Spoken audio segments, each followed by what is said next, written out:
Savonarola em 1498 e agora através de Martin Lutero, de John Calvino, de Zwinglio, de John Knox, tantos homens, uma reforma começa a ser estabelecida.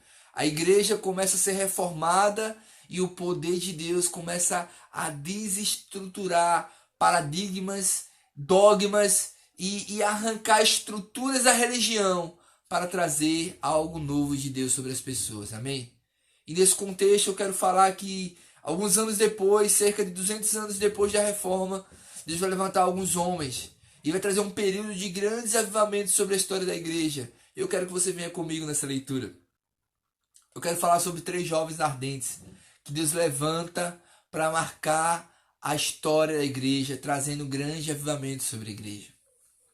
2 séculos depois de Deus ter usado Lutero, Calvino e outros na reforma da Europa, a vida espiritual das igrejas estava em grande parte extinta. Mais uma vez o pecado dominava as nações, inquietação civil, motins, contrabando e violência ameaçavam a Inglaterra. A Revolução Francesa quase destruiu a França. Eram agora os anos de 1730. O Espírito de Deus ardia no coração de 3 jovens ingleses. John Wesley, de 34 anos, Charles Wesley, de 31 anos, e George Whitefield, de apenas 18 anos de idade. Amém? Deus levanta esses 3 jovens. Alguns não eram mais tão jovens como nós, muitos de nós não somos, né? Eu já estou com 30 e alguns anos, e John Wesley tinha 34 anos, enquanto Charles Wesley 31 anos, mas Whitefield tinha apenas 18 anos. E esses 3 jovens se levantam em um contexto mais uma vez deturpado, onde a igreja estava longe de Deus, onde a igreja estava longe dos caminhos do Senhor. Mas eis que um avivamento começa a nascer no coração desses jovens. Vem comigo. Mais tarde espalhou-se para a América por meio de Whitefield. Em todos os lugares que os Wesleys e Whitefield e seus sucessores chegavam, o fogo da salvação e o avivamento começava a arder. Quase todas as denominações experimentaram renovação de crescimento, mas por mais de 50 anos foi o movimento metodista que demonstrou com maior profundidade o fogo do avivamento de Deus. Amém? Como eu falei pra gente, a Inglaterra, antes do avivamento desses homens de Deus, ela estava totalmente distante de Deus, a força policial era muito fraca, por pequenas coisas as pessoas eram condenadas à morte, era um contexto realmente deplorável, longe de Deus, e as pessoas não tinham temor nenhum do Senhor, sabe? Os pastores daquela época, os sacerdotes daquela época, eram pessoas que não eram dignos do cargo que tinham sobre eles. Eles se gabavam de ganhar o dinheiro como ministros, como sacerdotes, e moravam muito distantes das igrejas e não tinham compromisso nenhum com o evangelho. Alguns diziam, eu não sei como o cristianismo ainda não se acabou por estar nas mãos de gente tão deplorável. Mas eis que nesse período surgem esses 3 jovens e outras pessoas mais, com um ímpeto no coração de buscarem ao Senhor, de viverem em santidade e trazerem o avivamento de Deus sobre a face da terra.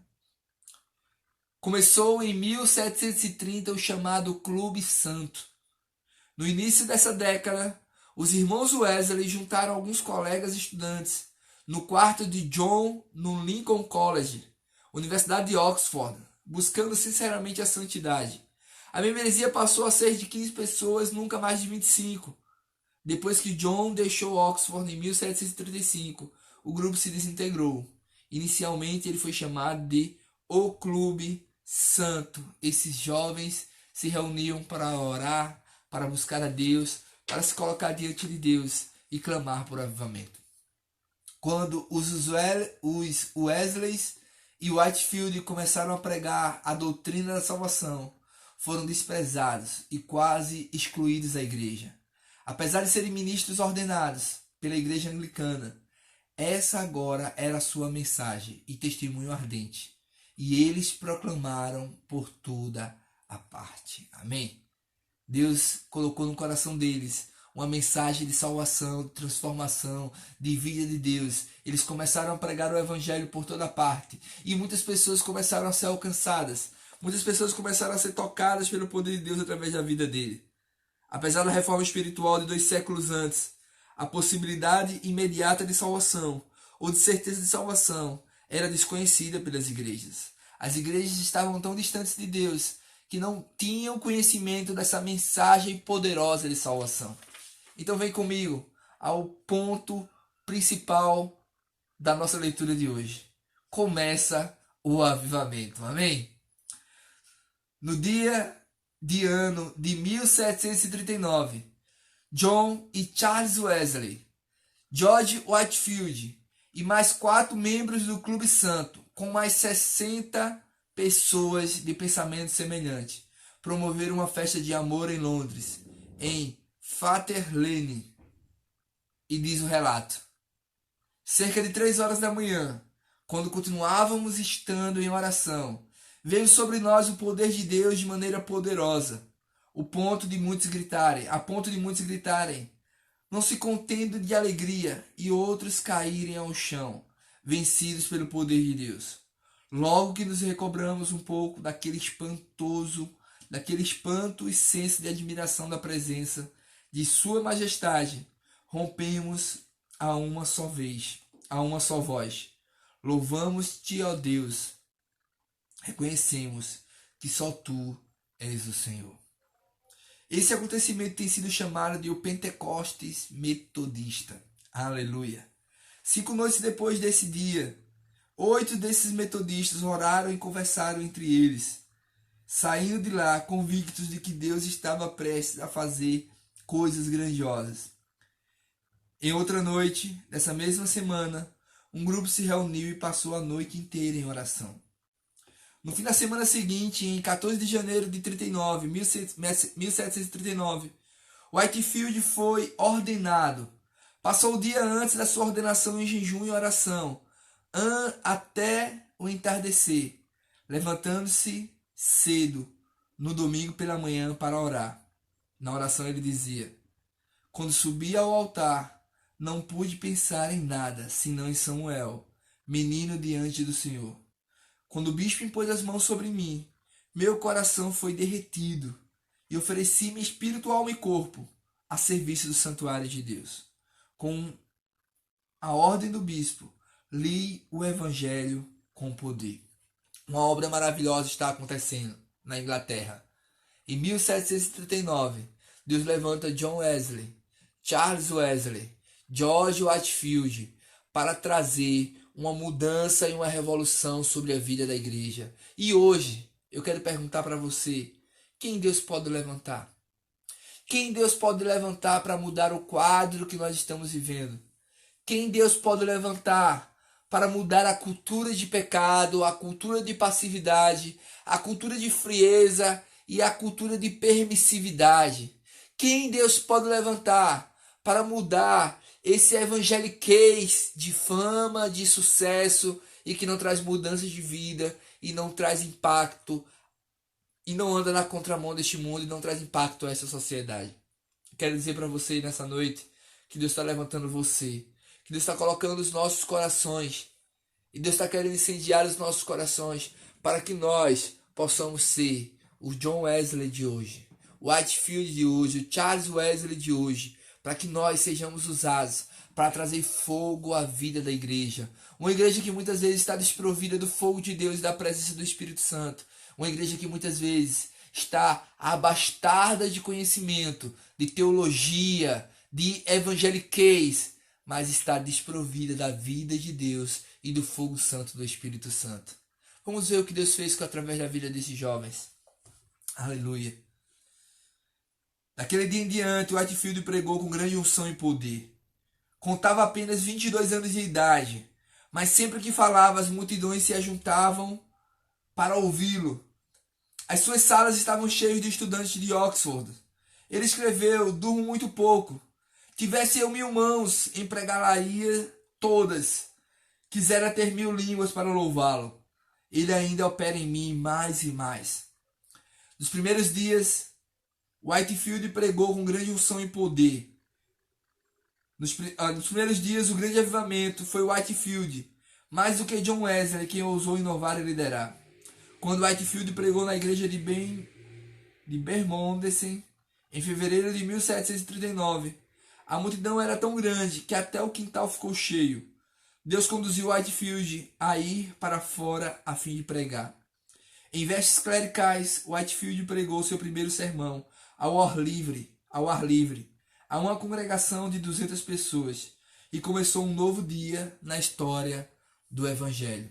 As multidões se avolumavam a cada dia, até chegar a umas 20.000 pessoas reunidas. Alguns dos ricos ficavam sentados em suas carruagens e outros em seus cavalos. Algumas pessoas subiam nas árvores e por toda parte as pessoas se juntavam pelo terreno para ouvir a pregação de Whitefield. Por vezes, todos eram levados às lágrimas, tomados pelo Espírito de Deus. Dentro de 6 semanas, John Wesley tomou seu lugar ao lado de Whitefield.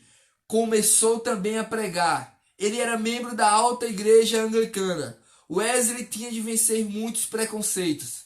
No segundo dia de pregação, a mensagem de Whitefield foi: o Espírito do Senhor está sobre mim, porque me ungiu para proclamar o Evangelho aos pobres. Ele via as massas acossadas e desamparadas, ovelhas sem pastor, e como Cristo estava comovido de compaixão. Como Deus usava esses homens de Deus. Como Deus usou Charles Wesley, John Wesley, Whitefield, e como Ele quer usar a mim e a você. Que nossos corações estejam rendidos, estejam preparados para essa grande obra. Charles Wesley era o mais emotivo e simpático dos três. As lágrimas rolavam em suas faces enquanto falava, e seus ouvintes eram profundamente impactados. Whitefield era o orador mais proeminente do movimento, tornando-se talvez o maior orador da Inglaterra.